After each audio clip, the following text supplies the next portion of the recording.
ورحمة الله وبركاته. إن الحمد لله نحمده ونستعينه ونستغفره ونعوذ بالله من شرور أنفسنا من سيئات أعمالنا. من يهده الله فلا مضل له ومن يضلله فلا هادي له. أشهد أن لا إله إلا الله وحده لا شريك له وأشهد أن سيدنا ونبينا محمدا عبده ورسوله. اللهم صل وسلم وبارك على سيدنا محمد وعلى آله وأصحابه أجمعين. سبحانك لا علم لنا إلا ما علمتنا إنك أنت العليم الحكيم. رب اشرح لي صدري ويسر لي أمري واحلل عقدة من لساني يفقه قولي. اللهم لا سهل إلا ما جعلته سهلا وأنت تجعل الحزن والصعب إذا شئت سهلا ولا حول ولا قوة إلا بالله العلي العظيم. أما بعد. Hadirin hadirat dan jemaah yang dirahmati Allah, alhamdulillah pada malam ni kita dapat bertemu. Tuan-tuan semua sihat no? Alhamdulillah. Baik, jadi kita sambung kita punya tajuk berkenaan dengan perang Badar. Kita berhenti di bawah tajuk setelah peperangan Badar lah. Dan kita sebut sebelum ni pada 2 minggu lepas berkenaan dengan bagaimana penduduk Mekah menerima kekalahan. Kekalahan tentera musyrikin di Badar. Dan kita dah sebut sebelum ni bagaimana pak saudara Nabi, iaitu Abu Lahab, dia sangat sedih dan dia sangat kecewa dengan kekalahan pasukan musyrikin. Kemudian dia telah dipukul oleh adik ipar dia, iaitu Ummul Fadl pukul dia dengan tiang tepi rigi Zamzam sehingga luka kepala dia. Kemudian dia sakit, kemudian dia pun mati, Abu Lahab. Kemudian bila dah mati, sakit dia ada bisui di badan itu, penuh nanah dan berbau busuk, sehingga musyrikin ni, keluarga Abu Lahab ni tak sanggup nak tanam, busuk sangat. Maka dia pun buat apa? Dia pun gali lubang tepi mayat dia. Kemudian dia pun tolak dengan kayu dia. Kemudian dia pun nak tanam pun dia pun balin batu, sebab terlalu busuk mayat Abu Lahab. Jadi kita berhenti di situlah kematian Abu Lahab. Jadi kita sambung sikit lagi bagaimana keadaan penduduk Mekah apabila menerima kekalahan.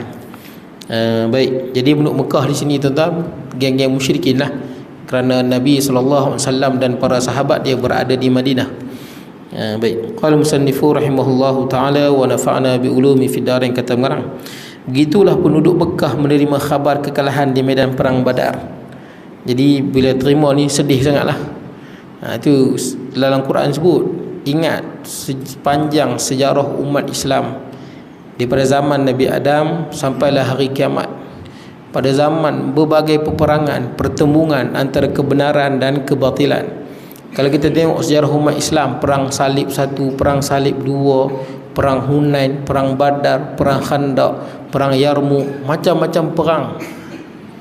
Jadi tuan-tuan, dalam banyak-banyak perang ni, musuh Islam juga sakit, orang Islam juga menerima kesakitan. Perang salib, umat Islam terkorban, tentera Kristian terkorban.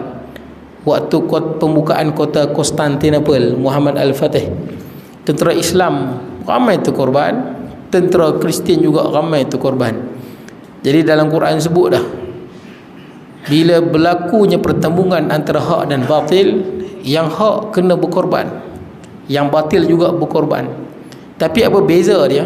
Bezanya dalam Quran sebut, wala tahinu fi ibtigha'il qaum. Jangan umat Islam ni dalam menghadapi musuh-musuh Islam, orang yang mengancam Islam, orang yang menentang Islam, orang yang menghina Islam, orang yang ada dia punya perancangan nak rosakkan Islam, umat Islam. Jangan kita waktu berhadapan dengan mereka ni kita rasa hina, kita rasa lembek, kita rasa tak larat. Walaupun mereka ni di kalangan mereka ada yang kaya raya, banyak harta, banyak senjata, kuat pengaruh, orang yang bersama dengan mereka mendapat duit yang banyak. Wala tahinu fi ibtigha'il qaum. Jangan merasa lemah, jangan merasa hina Jangan rasa apa kecil waktu kita berhadapan dengan musuh-musuh Islam. Dalam perang Badar kita tengoklah bagaimana tentera Nabi SAW ni 313 dengan kuda musiki, baju perang musiki, pasal tak sangka nak perang. Ingatkan nak keluar nak tahan rombongan kafilah dagang Abu Sufyan. Tiba-tiba berhadapan dengan musuh yang lengkap dengan kelengkapan. Jadi kata Allah, wala tahinu fi ibtira'il qaum. Sama kita umat Islam sekarang di dunia ni, dalam kita menghadapi golongan yang salah, golongan yang batil, jangan sama sekali kita rasa lembek tuan-tuan. Kita rasa hina tuan-tuan.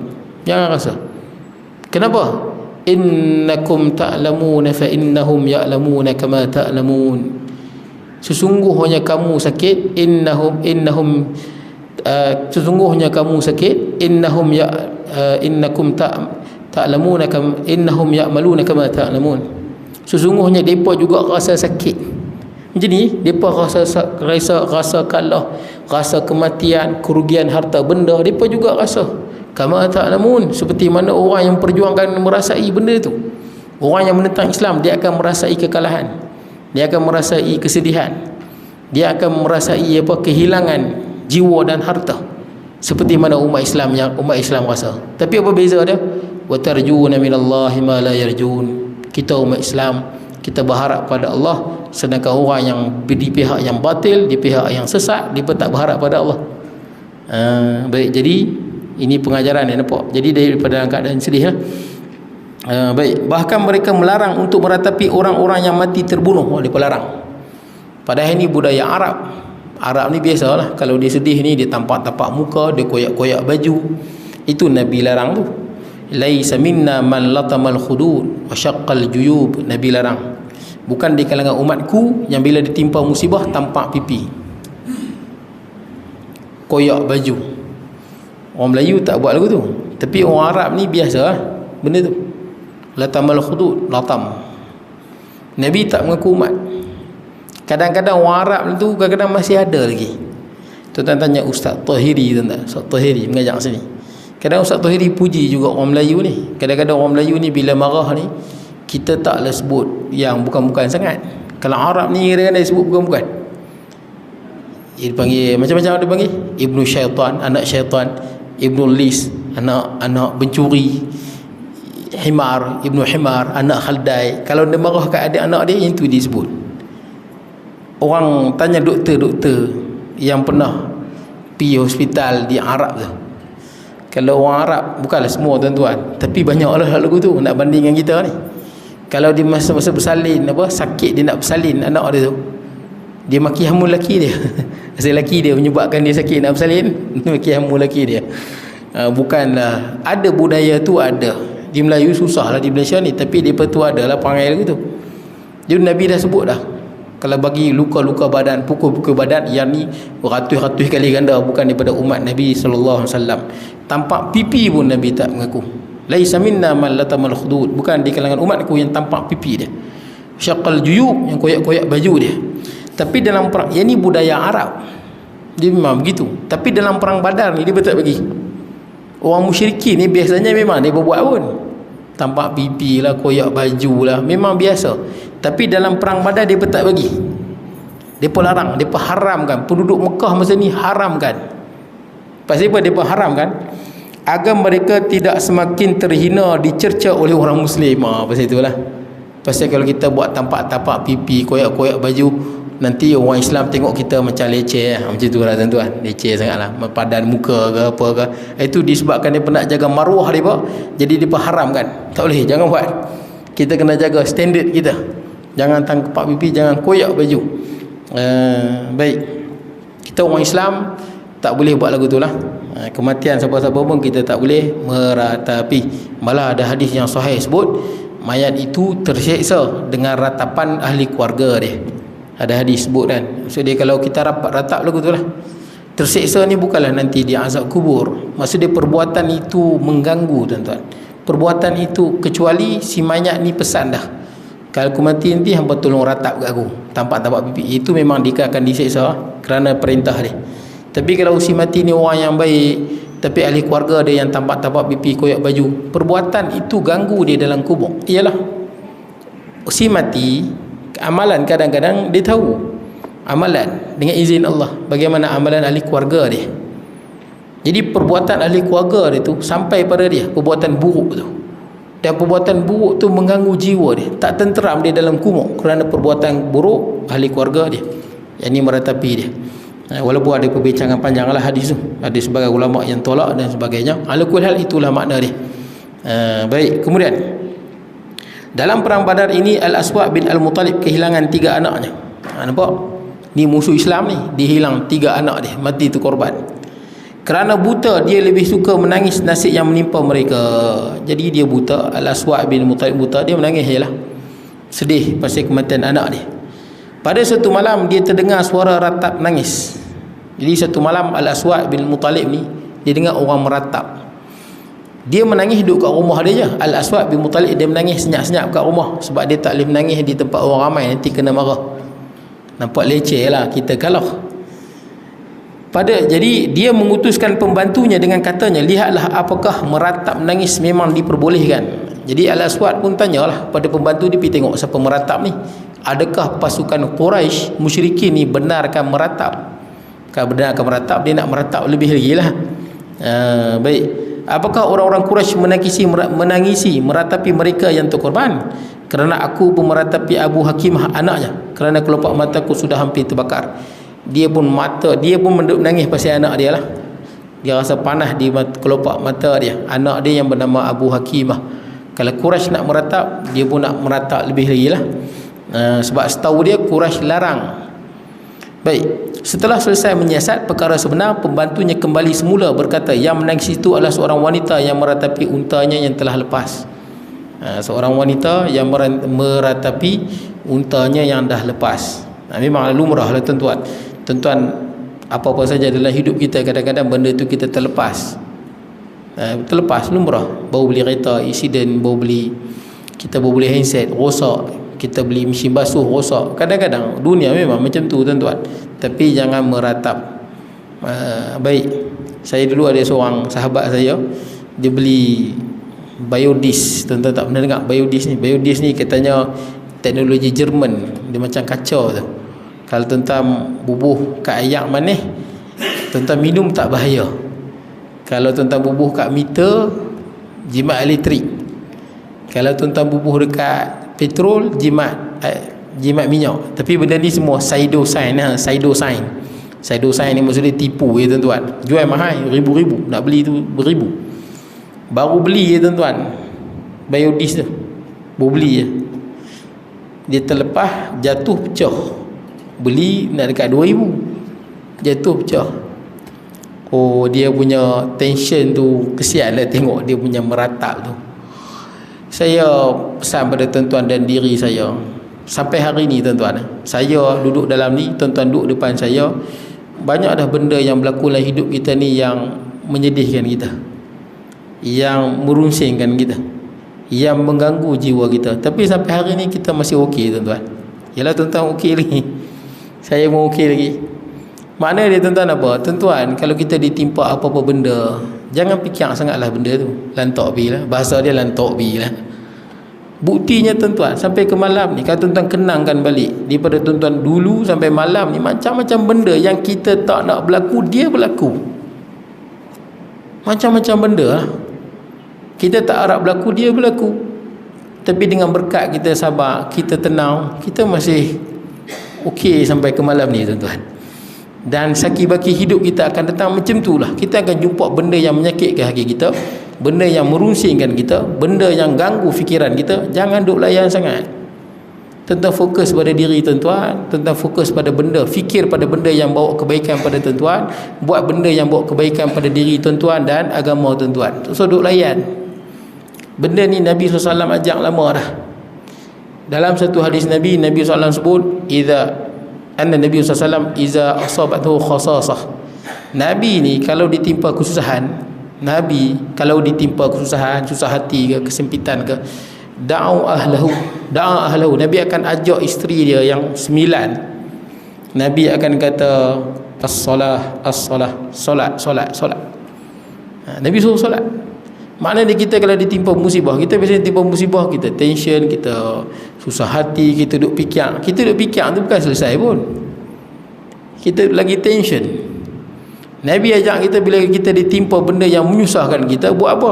Fokus pada benda yang confirm ada kebaikan bagi kita. Apa benda yang ada kebaikan? Semayang, baca Quran, berzikir. Tentu ada masalah, contohlah bisnes tak jadi, contohlah bisnes rugi 30,000, 40,000, 100,000. Tuan-tuan duk fikir masalah tu, jadi gila tuan-tuan. Duk fikir bini tengok pun pasal apa laki aku ni.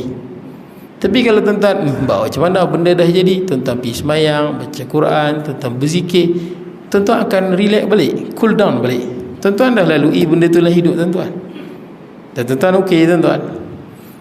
Jadi tuan-tuan jangan fikir sangat masalah itu datang, tapi kita jangan duk layan sangat lantok pergi kat dia. Gitulah tuan-tuan. Fokus pada apa yang bawa kebaikan dunia dan akhirat kita. Baik tuan-tuan. Kemudian Al-Aswad hampir tidak mampu mengawal dirinya, lalu dia menyairkan sebuah syair yang sedih. Habis tuan-tuan. Jadi Al-Aswad bila dengar dia pun sedihlah.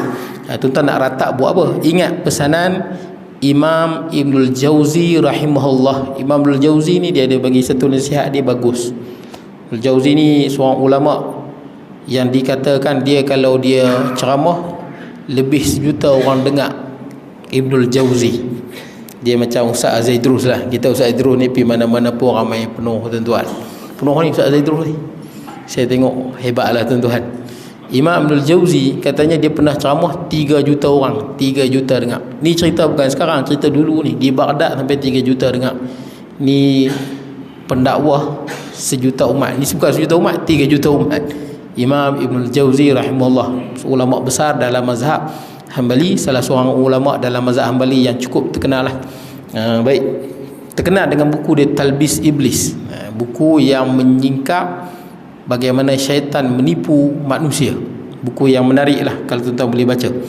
Baik, jadi tuan-tuan, Ibnul Jauzi dia pernah pesan. Dia kata bila kita ditimpa musibah, musibah yang pertama tu musibah tu lah.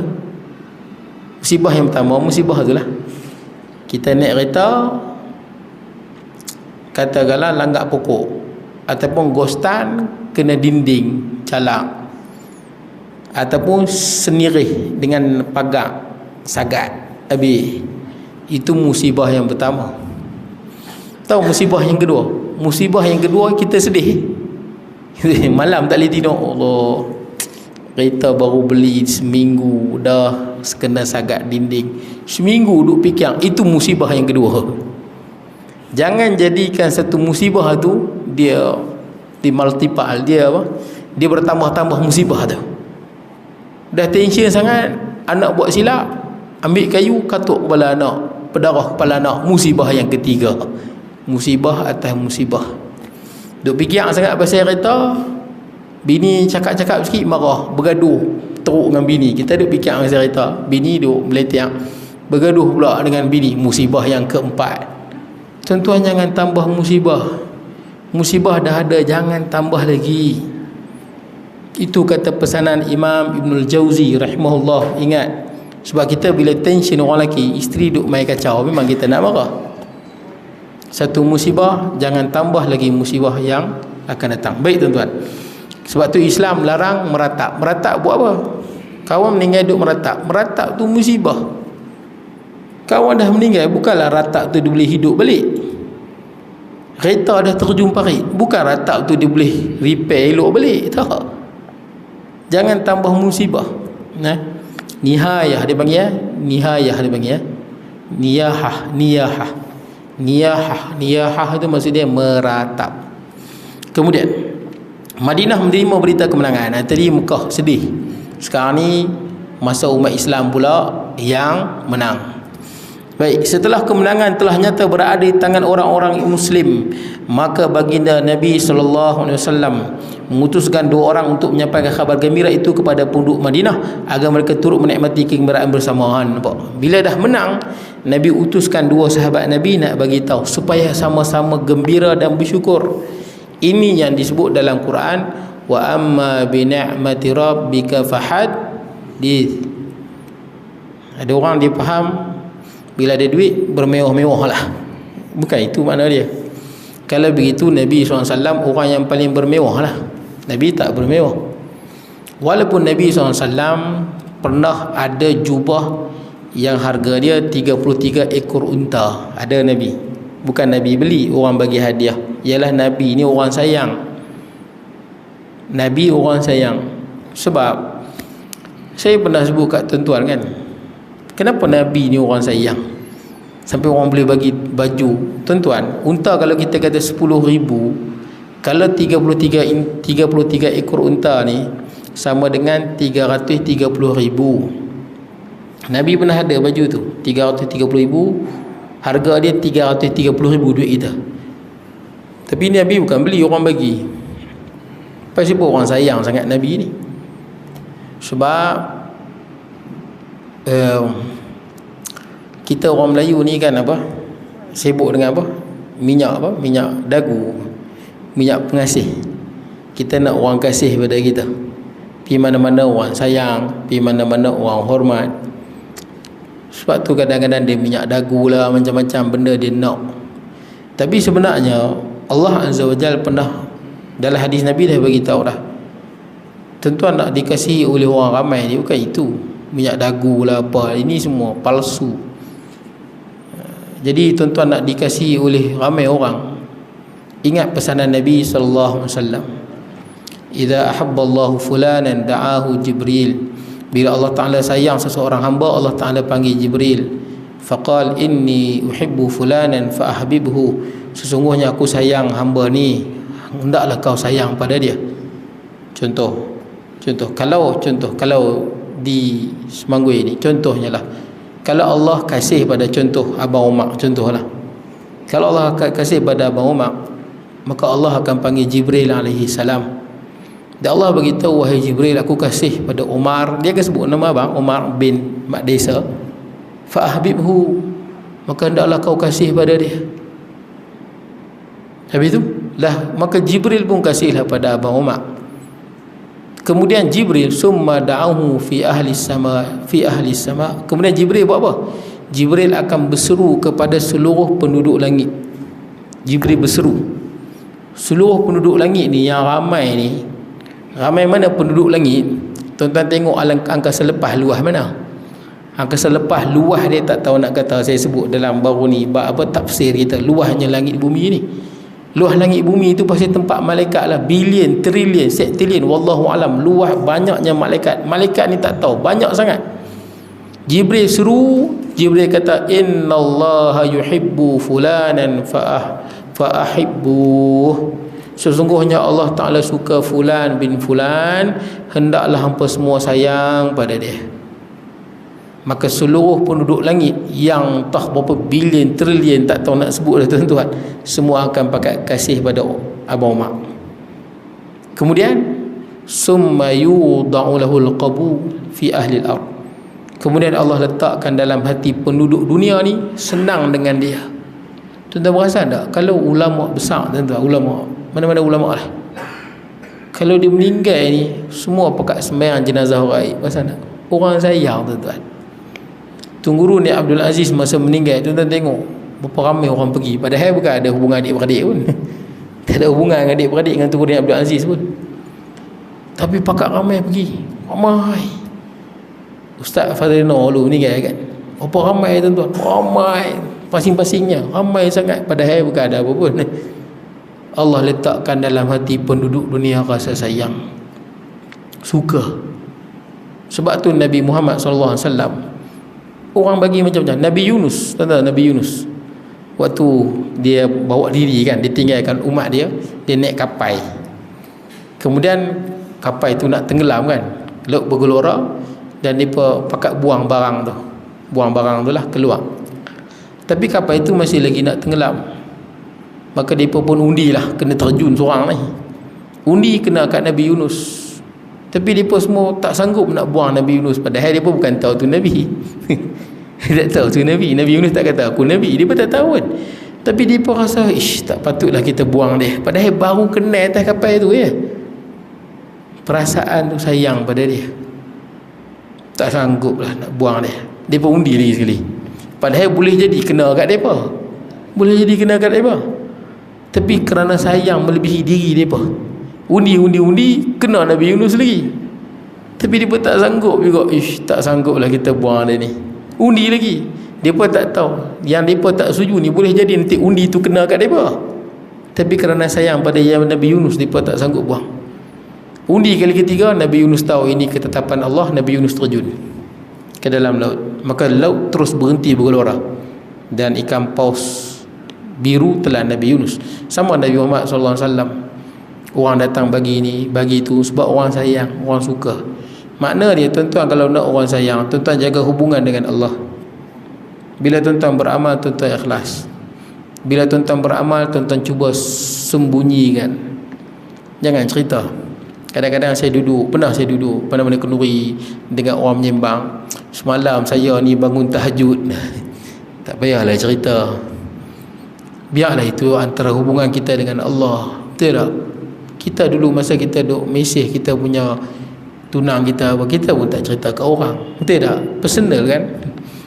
Biarlah hubungan kita dengan Allah antara kita dengan Allah. Jadi ya, jaga hubungan dengan Allah. Orang nak kata apa, orang nak boikot, orang nak pakat benci, lentok habis.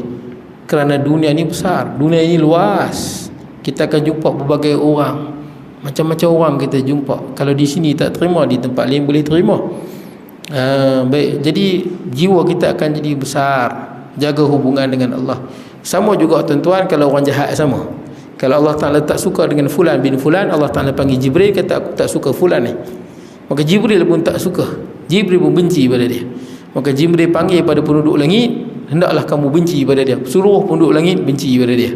Kemudian diletakkan dalam hati penduduk dunia benci pada dia. Kamar Ataturk contoh dia kan. Hebat. Tapi orang menyampah tuan-tuan. Rakyat pun menyampah, orang pun pakat menyampah dengan dia. Tak ada orang suka pun. Walaupun ada kuasa, ada pangkat, kaki perempuan. Baik tuan-tuan.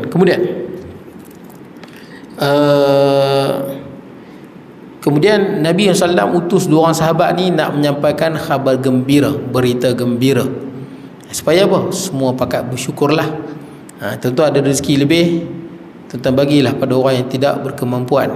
Adik-beradik yang lain inilah kata wa amma bi ni'mati rabbika fahaddits, berkongsi kegembiraan. Bukan kita ada adik-beradik susah, kita beli Velfire, kita pergi tayang kat dia. Itu bukan wa amma bi ni'mati rabbika fahaddits. Kita ada adik-beradik susah, kita beli kereta Ferrari, pergi rumah dia nak tayang. Itu bukan wa amma bi ni'mati rabbika fahaddits. Itu memasukkan sedih dalam hati dia. Habis tu duit banyak buat apa? Bagilah dia seronok. Bagi duit repair bumbung ke, bagi duit repair kereta ke, bagi duit barulah dia syok. Itulah wa amma bi ni'mati rabbika fahaddits. Bukan tak boleh pakai kereta mewah, boleh, tapi jangan berhujah dengan ayat ni, tak kena. Baik, kemudian dua utusan itu Abdullah bin Rawahah yang bertugas menyampaikan khabar gembira kepada penduduk di dataran tanah tinggi. Pertama, Abdullah bin Rawahah, sahabat Nabi yang syahid di medan Mu'tah. Abdullah bin Rawahah ni dia pergi ke medan tanah tinggi, sebab di Madinah tu dia ada tanah-tanah tinggi, dipanggil awalil Madinah, tanah-tanah tinggi di Madinah. Sayyidina Umar duduk di situlah, rumah Sayyidina Umar di tanah tinggi Madinah. Kalau kita ingat kisah Sayyidina Umar tu, yang Sayyidina Umar ni selalu berganti-ganti dengan sahabat dia Ansar yang bernama Itban. Sehari ni Rasulullah pergi, Sayyidina Umar dengar kuliah ataupun pengajaran Nabi SAW. Esok Sayyidina Umar berniaga, Itban pula turun daripada tanah tinggi dengar kuliah Rasulullah SAW, dengar pengajaran wahyu. Esok pula Sayyidina Umar pula, Itban kerja, dia berselang-seli semangat mengaji tuan-tuan. Jadi dia panggil tanawuk. Jadi bila Sayyidina Umar pergi dengar pengajaran Nabi SAW, Sayyidina Umar akan cerita pada Itban, balik dia cerita apa yang Nabi sampaikan. Bila Sayyidina Umar kerja, Itban pergi dengar, Itban balik bagi tahu pada Sayyidina Umar, kata apa yang Nabi SAW sampaikan. Jadi nampak semangatnya Sayyidina Umar, dia mengaji tuan-tuan. Tanawuk fil ilmi dia bagi, berselang ganti dalam menuntut ilmu. Yang penting tak mau lepas, tak terlepas ilmu. Jadi kepada penduduk tanah tinggi ni, Abdullah bin Rawahah dia pergi tempat tanah tinggi, dia nyampaikan. Dan Zaid bin Harisah, ini anak angkat Nabi SAW, juga syahid di medan Mu'tah, pula ditugaskan agar menyampaikan khabar gembira kepada penduduk di dataran rendah di Madinah ni, yang tanah rendah itu. Maka Zaid bin Harisah yang sampaikan khabar gembira. Sementara itu orang-orang Yahudi dan munafikin sudah menyebarkan isu di kalangan penduduk Madinah tentang terbunuhnya Nabi SAW. Orang ni jahat ni. Orang munafik ni orang yang zahirnya Islam tapi dalam dia kufur. Memang bahaya pun. Orang munafik ni bahaya. Ciri-ciri munafik ni dia benci pada Islam. Itu nak kenal munafik ni, dia benci Islam. Dalam maknanya dia dalam dia bukan Islam, dalam dia kufur. Maka dia akan zahirkan kebencian. Ni antara perangai dia. Tak tahu cerita apa lagi, tapi dia dengan Yahudi dengan munafik ni sama. Dia duduk sebar lah, hangpa tahu ni Rasulullah meninggal dah, dah mati dalam perang. Yahudi pun sama, Muhammad mati dah, nak bagi orang sedih. Kalau sekarang pun nak kenal munafik ni di dunia ni lah, Malaysia ke di mana-mana seluruh dunia, sikap dia ni benci pada Islam dan umat Islam. Tu perangai dia. Kalau nak cakap ni memang dia punya cakap, dia kutuk Islam, dia kutuk umat Islam. Nifaq, ada nifaq dalam hati tu. Dengar dia cakap dia akan kutuk orang Islam, dia akan kutuk Islam, dia akan kutuk umat Islam. Habis tu dia puji siapa? Dia puji orang yang bukan Islam, orang kafir, non muslim. Yang ni diangkat tinggi. Orang Islam ni semua pakat tak kena. Padahal kalau kita nak tengok, orang Islam ada silap, non muslim ada silap dalam pengurusan kehidupan lah tuan-tuan. Dalam agama Islam lah yang betul, inna dina indallahi Islam, agama yang benar di sisi Allah agama Islam. Tapi itu sifat nifaq dia. Dia suka memasukkan benda yang memecah belah ke umat Islam, yang memecah belahkan kesatuan umat Islam. Itu pangai nifaq. Pangai nifaq ni kadang-kadang ada pada orang yang dakwa di Islam, tapi nifaq tu ada dalam hati dia. Dia suka umat Islam ni pecah. Dia suka kalau boleh umat Islam ni tidak memegang kekuasaan. Dia suka. Itu pangai nifaq. Baik tuan-tuan, kemudian sementara itu orang-orang Yahudi dan munafikin sudah menyebarkan isu di kalangan penduduk Madinah tentang terbunuh Rasulullah. Pasal apa? Pasal dia pun tak suka Rasulullah ada kuasa. Bagi orang Islam jadi takut, orang Islam jadi pecah belah, panggil munafik. Tapi dakwah Islam, percakapan hentam Islam. Kemudian pada waktu itu seorang munafik melihat Zaid bin Harithah datang sambil menunggang unta Nabi SAW bernama Al-Qaswa. Nabi ada unta nama dia Al-Qaswa. Al-Qaswa.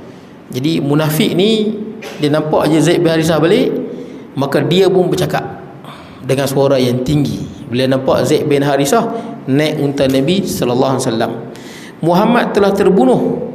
Itu adalah untanya yang memang kita kenal. Zaid telah tergagap, tidak dapat berkata apa-apa kerana kalah. Dia mandai-mandai buat cerita. Dia baru nampak Zaid bin Harithah, dia buat lagi cerita dah. Cerita dia apa? Rasulullah dah meninggal. Buktinya unta dia Zaid naik. Dan Zaid telah tergagap-gagap, tak boleh nak cakap apa. Dia reka cerita.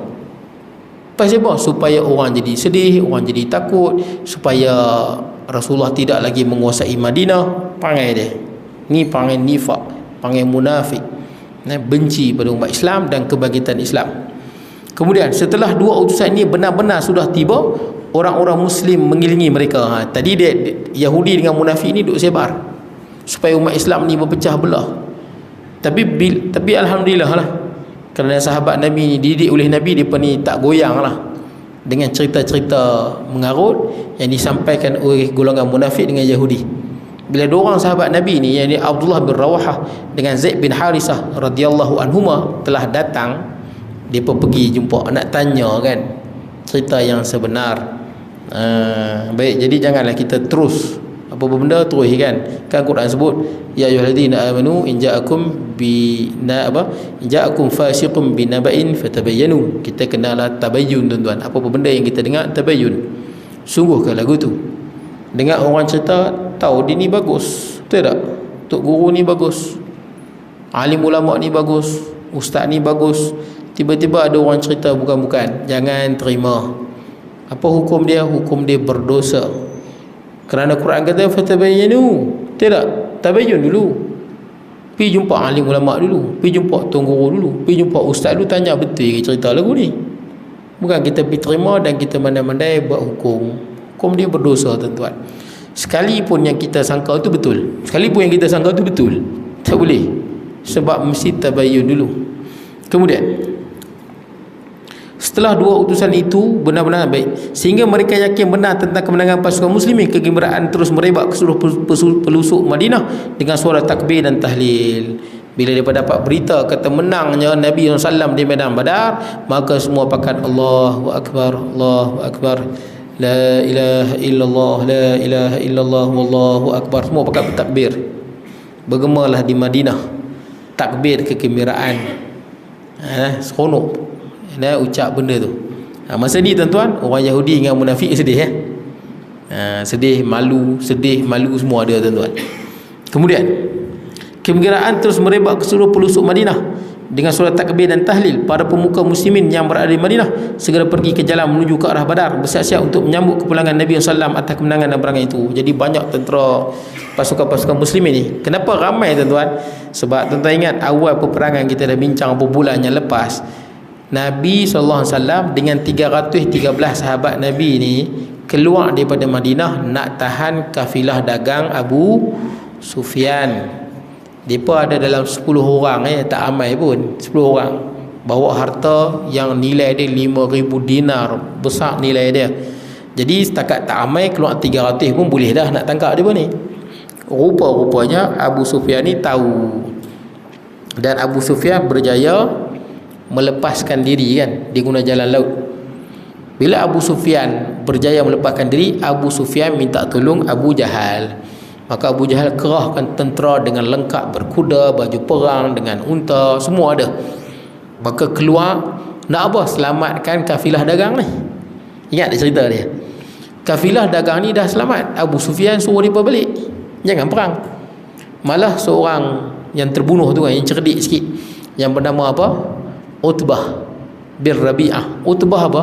Utbah pun kata balik, buat apa nak perang? Hakim bin Hizam jadi masuk Islam kemudian. Utbah, mereka antara orang yang apa? Semua suruh balik. Buat apa nak perang? Ni walaupun Rasulullah itu umat Islam, tapi ni adik-beradik kita juga, sangkut paut dengan kita. Pasti apa nak perang dengan mereka? Quraisy pun ada yang baik, bukan tak ada yang cerdik sikit, tapi mati masuk neraka jugalah. Tapi azab taklah seteruk Abu Jahal tu. Dia kepala besar. Jadi sebenarnya pasukan Quraisy pun nak balik, tak mau perang pun. Pasti apa nak perang? Kita dah selamat. Tapi rupanya Abu Jahal tak mau. Dia suruh juga perang. Abu Jahal yang nak perang. Itu yang jadi pertembungan. Jadi sahabat Nabi 313. Ramai lagi sahabat Nabi yang di Madinah. Sebab mereka sangka Nabi tak berperang, Nabi hanya menahan kafilah dagang Quraisy. Jadi bila dapat berita kemenangan Islam, pakat semua pergi menuju ke jalan Badar. Sebab apa? Nak sambut Nabi SAW. Nabi dalam perjalanan pulang, jadi para sahabat ni nak sambutlah dalam perjalanan Nabi dengan para sahabat dia. Usamah bin Zaid berkata, kami menerima khabar itu sewaktu kami sedang meratakan tanah di rumah Ruqayyah binti Rasulullah SAW, isteri Uthman bin Affan. Sayyidina Uthman tidak menyertai peperangan Badar. Jadi Sayyidina Uthman bukan Badri, bukan orang yang menyertai perang Badar. Kenapa Sayyidina Uthman tidak menyertai? Sebab isteri dia sakit. Bukan saja tak pergi, isteri dia sakit. Sebab itu tuan-tuan, saya pernah sebut kat tuan-tuan, ada sebagian orang fasik, orang yang jauh pada Islam, dia benci Sayyidina Uthman kan. Antara benda ni lama dah naknya, benda lama dah dulu lagi, orang yang menyebarkan fitnah ni. Jadi dia sebut antaranya Sayyidina Uthman tak pergi perang Badar. Kemudian ada orang daripada daripada Mesir kan, dia datang, dia nak tanya daripada Iraq, dia mai ke Madinah, dia nak tanya benda fitnah yang dia dengar di Iraq ni. Dia cari siapa yang paling bijak. Dia kata itu Abdullah bin Umar, anak Sayyidina Umar. Dia tanya dia. Masa ni Rasulullah tak ada dah, zaman sahabat. Jadi dia nak tanya kat tanya pada Abdullah bin Umar ni daripada Iraq, daripada Mesir, lelaki ni daripada Mesir. Maka dia tanya, adakah Uthman tak pergi perang Badar? Kata Abdullah bin Umar, ya betul. Adakah Uthman tidak bersama dengan bai'ah Syajatul Ridwan? Bai'ah apa? Bai'atul Ridwan dia panggil, Bai'atul Ridwan. Innal ladzina yubayyikuna tahta asy-syajarah. Dia kata ya, Sayyidina Uthman tak berbai'ah. Adakah Sayyidina Uthman lari daripada perang Uhud? Perang Uhud waktu ni umat Islam dikatakan kalah, dah pecah belah, sebahagian sahabat balik ke Madinah. Sebab ingatkan dah memang kalah. Sebab orang musyrik kata Nabi SAW dah terbunuh kerana Nabi jatuh dalam lubang. Jadi ada orang sangka terbunuh, ada sebahagian sahabat yang balik ke Madinah. Dia kata ya, maka lelaki dia pun bertakbir Allahu Akbar. Memang teruklah Uthman ni bagi dia lah. Padahal Sayyidina Uthman ni sahabat Nabi yang terbaik setelah Abu Bakar, Umar, Osman, kemudian Ali. 4 ni yang terbaik. Jadi maka Ibnu Umar pun kata, mai sini aku nak bagi tahu hang. Yang pertama, dia tak pergi perang Badar kerana Nabi yang memberi keizinan. Isteri dia yang bernama Ruqayyah, anak Nabi kan. Ruqayyah ni anak Nabi sakit. Sayyidina Osman yang jaga Ruqayyah sebab isteri dia tengah sakit atas izin Nabi, atas perintah Nabi, kerana isteri dia sakit. Dan Nabi SAW juga membahagikan harta rampasan Badar kepada Sayyidina Osman. Pasal apa? Sayyidina Osman juga termasuk dalam orang yang perang Badar. Pasal apa? Dia tak boleh pergi kerana ada halangan. Jadi termasuk macam Sayyidina Ali tak pergi perang Tabuk kan, tapi Sayyidina Ali juga termasuk orang yang perang. Pasal apa? Pasal dia tak pergi kerana perintah Nabi, jaga isteri-isteri Nabi daripada diganggu oleh orang munafik dengan Yahudi. Itu yang pertama. Yang kedua, Sayyidina Osman tidak menyertai apa? Bai'ah Syajaratul Ridwan. Bai'ah ni hebat tuan-tuan. Semua dijamin syurga. Ada 1,500 orang. Melainkan apa? Seorang ya, munafik. Masa munafik ni masa dia tengah bai'ah, dia pergi duduk bawah pokok. Dan mereka Ja'du bin apa, saya tak ingat nama dia. Ja'du nama dia. Dia masa orang bai'ah dia lari duduk bawah pokok. Dan bai'ah ni semua dalam Quran sebut innal ladzina yubayyi'unaka tahta syajarah fa'alima ma fi qulubihim. Allah, orang yang berbai'ah di bawah Nabi, dengan Nabi di bawah pokok, Allah Ta'ala mengetahui hati mereka. Ini semua beriman, ikhlas. Baik, jadi Sayyidina Osman kenapa tak bai'ah? Sebab Sayyidina Osman lah di kalangan 1,500 orang tu yang paling hebat diplomasi dia dengan penduduk Mekah, Sayyidina Osman. Maka Nabi utus dia. Pasal Sayyidina Osman lah yang penduduk Mekah paling hormat, paling senang nak bai'ah. Nabi utuskan dia masuk ke dalam sana nak bincang. Rupa-rupanya sampai sana kena tangkap. Ni utusan mana boleh bunuh. Quraisy tangkap. Bila dah tangkap, berita sampai pada Nabi SAW dengan para sahabat Nabi, katanya Sayyidina Osman telah terbunuh. Maka Nabi dengan para sahabat terus berbai'ah. Bai'ah tu kerana dengar berita tu lah. Berita katanya Sayyidina Osman terbunuh padahal ditangkap. Maka Nabi SAW berbai'ah di bawah pokok. Dan Nabi kata, tangan aku ini mewakili tangan Osman. Tangan aku ni mewakili tangan Osman. Jadi Nabi bai'ah untuk Osman yang katanya telah terbunuh di Mekah. Baik, jadi Nabi tolong bai'ah sekali, termasuk dalam bai'atul Ridwan. Dia tak dapat bai'ah kerana tertangkap. Atas arahan Nabi pergi masuk ke tempat musuh, bincang dengan mereka. Dan jadi bai'ah tu pun kerana Sayyidina Osman bin Affan. Kemudian last sekali Nabi Sayyidina Osman dan beberapa orang sahabat, yang pulang ke Madinah lari daripada perang Uhud. Sesungguhnya Allah telah ampunkan mereka. Dalam Quran sebut innal ladzina tawallaw yawmal jam'an innama istadallahum syaitan. Sesungguhnya orang yang lari di medan Badar, saya lupa ayat dia tuan-tuan, tapi dalam ayat disebut faghfarallahu lahum, Allah Ta'ala dah ampunkan mereka. Dalam ayat Quran tu sebut je lah Allah ampunkan sahabat Nabi dalam perang Uhud. Detail dalam ayat Quran sebut Allah ampunkan.